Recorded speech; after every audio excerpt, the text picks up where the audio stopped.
এত এত আচারের মাঝে গরুর মাংসের আচারটা ছাড়া আমার চলেই না। সামনে যেহেতু কোরবানি ঈদ চলে আসছে, এখনই পারফেক্ট সময় বেশি পরিমাণে গরুর মাংসের আচার তৈরি করে সারা বছর সংরক্ষণ করার। আসসালামু আলাইকুম everyone, welcome back to my channel.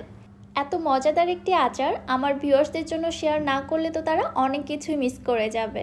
আর আচারটা একবার বানিয়ে 1 বছর পর্যন্ত কিভাবে সংরক্ষণ করে রেখে দিতে পারবেন সেই পদ্ধতিটিও দেখিয়ে দিব। চলুন কথা না বাড়িয়ে রেসিপিটি দেখে আসি। বিসমিল্লাহ।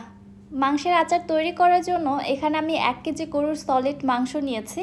আর মাংসের পিসগুলো কিন্তু এরকম ছোট ছোট টুকরো করে কেটে নিয়েছি। অবশ্যই এখানে হাড় চর্বি ছাড়া শুধু সলিড মাংসটাই ব্যবহার করতে হবে। মাংসগুলোকে আমি একটি প্যানে নিয়ে নিলাম। এরপর এর মধ্যে দিয়ে দিচ্ছি 2 টেবিল চামচ আদা এবং রসুন বাটা, 1 টেবিল চামচ শুকনা মরিচের গুঁড়া, হাফ চা চামচ হলুদের গুঁড়া, 1 চা চামচ জিরার গুঁড়া, 1 চা চামচ ধনিয়ার গুঁড়া, 1 চা চামচ দিয়ে দিচ্ছি গরম মশলা গুঁড়া, সেই সাথে দিয়ে দিচ্ছি 1 চা চামচ অর্থাৎ স্বাদ মতো লবণ, আর দিয়ে দিচ্ছি 2 টেবিল চামচ সরিষার তেল। এখানে সয়াবিন তেলটা ব্যবহার করা যাবে না, এই পুরো রান্নাটাই সরিষার তেলে হবে, কারণ আমরা সকলেই জানি আচার মানেই কিন্তু সরিষার তেল। এইবারে সব মশলাগুলো আমি মাংসের সঙ্গে খুব ভালোভাবে মেখে নিচ্ছি। এই কাজটি আপনারা হাত দিয়েও করতে পারেন। এইবারে মাংসটাকে সেদ্ধ করার জন্য এর মধ্যে দিয়ে দিচ্ছি 1 কাপ নর্মাল ঠান্ডা পানি। যেহেতু এখানে মাংসের টুকরোগুলো খুবই ছোট, সেদ্ধ হতে খুব একটা বেশি সময় লাগবে না। 1 কাপ পানিতেই মাংসগুলো খুব সুন্দরভাবে সেদ্ধ হয়ে যাবে। এছাড়াও মাংস থেকেও কিছুটা পানি ছাড়বে, এতেই কিন্তু মাংসটা খুবই সুন্দরভাবে কুকড হয়ে যাবে। আমি একটি ঢাকনা দিয়ে ঢেকে মাংসটাকে জাল করে নিচ্ছি যতক্ষণ না পর্যন্ত মাংসের পানিটা পুরোপুরিভাবে টেনে আসছে। চুলার হিট থাকবে মিডিয়ামে। মাঝে মাঝে ঢাকনা উঠিয়ে এভাবে একটু নেড়েচেড়ে উল্টে পাল্টে দিব, যেন মাংসটা প্যানের তলায় লেগে গিয়ে পুড়ে না যায়। আবারও ঢাকনা দিয়ে ঢেকে জাল করে নিচ্ছি। মাংসটা পুরোপুরিভাবে সেদ্ধ হতে এবং পানিটা টেনে আসতে সময় লেগেছে প্রায় আধা ঘন্টার মতো। এই পর্যায়ে দেখুন মাংস থেকে পুরো পানিটাই টেনে গেছে। এই পর্যায়ে আমি আরও একটু ভালোভাবে কষিয়ে নিচ্ছি, মাংসের কালারটা কিছুটা কালচে হয়ে আসা পর্যন্ত। দেখতে পাচ্ছেন মাংসের কালার পুরোই চেঞ্জ হয়ে গেছে। এখন আর এটা আমি বেশি জাল করব না, চুলা থেকে নামিয়ে এক সাইডে রেখে দিচ্ছি। এবারে আমি বাগারটা রেডি করব। এখানে আরেকটি প্যানের মধ্যে নিয়ে নিচ্ছি 2 কাপ সরিষার তেল। আচারটা যদি 1 বছর পর্যন্ত সংরক্ষণ করে রাখতে চান তাহলে এখানে কিন্তু তেলের পরিমাণটা বাড়িয়ে নিতে হবে। এবারে দিয়ে দিচ্ছি 10 থেকে 12টি আস্ত শুকনো মরিচ। এই শুকনো মরিচের ফ্লেভারটা আচারের মধ্যে খুবই ভালো যায়, আর আচারটা কিন্তু ঝালও হবে না। শুকনো মরিচটা খেতে অনেক বেশি মজা লাগে, এজন্য আমি বেশি করে দিয়েছি। সাথে দিয়ে দিচ্ছি 3টি কালো এলাচ, 8টি সবুজ এলাচ, 4 টুকরো দারুচিনি, আর দিয়ে দিচ্ছি 3টি তেজপাতা।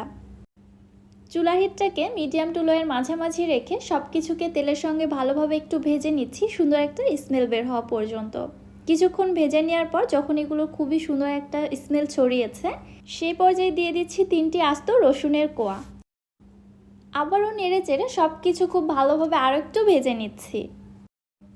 রসুনটাও যখন ভাজা হয়ে গিয়েছে, খুবই সুন্দর একটা ফ্লেভার ছড়িয়েছে, তখন এর মধ্যে দিয়ে দিচ্ছি আগে থেকে প্রিপেয়ার করে রাখা মাংসের টুকরোগুলো। এইবারে এই তেল মশলার সঙ্গে মাংসের টুকরোগুলো খুব ভালোভাবে কষিয়ে নিচ্ছি। এরই মধ্যে সকল মশলার ফ্লেভার সেই সাথে তেলটাও মাংসের মধ্যে খুবই সুন্দরভাবে ঢুকে যাবে, যার কারণে কিন্তু এই আচারটা খেতে এত বেশি মজা লাগে। অনবরত নেড়ে চেড়ে এভাবে ভুনে নিব, কোনো মশলা যেন পুড়ে না যায়, তাহলে কিন্তু আচারের টেস্ট নষ্ট হয়ে যাবে। জাল করতে করতে দেখতেই পাচ্ছেন আচারের কালার পুরাই চেঞ্জ হয়ে গেছে। এই পর্যায়ে আমি এর মধ্যে দিয়ে দিচ্ছি 1 চা চামচ 5 ফোড়নের গুঁড়া। 5 ফোড়নের সঙ্গে 2টি শুকনা মরিচ আমি হালকা হিটে টেলে নিয়েছি। এরপরে আধো ভাঙা করে এখানে ব্যবহার করছি, মশলাটা একেবারে গুঁড়ো করে নিই। আবারও একটু নেড়ে চেড়ে মিশিয়ে নিচ্ছি। চুলা থেকে নামানোর ঠিক আগ মুহূর্তে 5 ফোড়নের গুঁড়োটা দিতে হবে, তাহলে এর স্মেলটা খুবই ভালো পাওয়া যায়। সব কিছু ভালোভাবে মিশিয়ে নিলাম, ব্যাস আমার আচার কিন্তু রেডি। আর দেখতেই পাচ্ছেন আচারের এই তেলটাও কত বেশি লোভনীয় হয়েছে। এটা খিচুড়ির সঙ্গে বা মুড়ি মাখার সঙ্গে খেতে কিন্তু খুবই মজা লাগে। আমি চুলা থেকে নামিয়ে নিচ্ছি। যেহেতু এই আচারটা আমি 1 বছর পর্যন্ত সংরক্ষণ করব, এজন্য এখানে আমি তেলের পরিমাপটা বেশি দিয়েছি। আপনারা যদি সংরক্ষণ না করতে চান, খুব দ্রুত খেয়ে ফেলতে চান, তাহলে এখানে তেলের পরিমাপটা কমিয়ে দিতে পারেন। তবে তেলের মধ্যে ডুবিয়ে রাখতে হবে, তাহলে এই আচারটা আপনারা 1 বছর পর্যন্ত সংরক্ষণ করে রাখতে পারবেন। দেখতেই পাচ্ছেন আচারটা কত বেশি লোভনীয় হয়েছে। মাংসের এই আচারটা একদম অন্য লেভেলের একটি টেস্ট দেয়। আপনারা যদি একবার খান তাহলে তো কোরবানির ঈদ আসলে আপনারা এই আচার বানানো কোনোভাবেই মিস করবেন না। আচারগুলোকে আমি একটি শুকনো এবং পরিষ্কার কাঁচের জারে ভরিয়ে মাংসের টুকরোগুলোকে একদম তেলের মধ্যে ডুবিয়ে রেখে এগুলোকে আমি সংরক্ষণ করে রাখতে পারবো 1 বছরের জন্য, একদমই নষ্ট হবে না।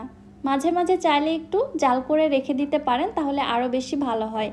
মাংসের এই আচারটি তৈরি করে সঙ্গে সঙ্গে না খেয়ে 1 সপ্তাহ এভাবে রেখে দিবেন তেলের মধ্যে, তারপরে খেয়ে দেখবেন এর টেস্ট কিন্তু 10 গুণ বেড়ে যাবে। আসছে কুরবানি ঈদে রেসিপিটি আপনারা অবশ্যই একবার হলেও ট্রাই করবেন এবং আমাকে কমেন্ট করে জানাবেন আপনাদের কাছে কেমন লেগেছে। ভিডিও ভালো লাগলে যারা আমার ইউটিউব চ্যানেল থেকে ভিডিওটি দেখছেন চ্যানেলটি সাবস্ক্রাইব করে দিবেন এবং যারা ফেসবুক পেজ থেকে দেখছেন পেজটিতে একটি লাইক অথবা ফলো দিয়ে দিবেন।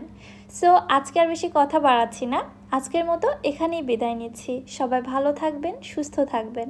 আল্লাহ হাফেজ।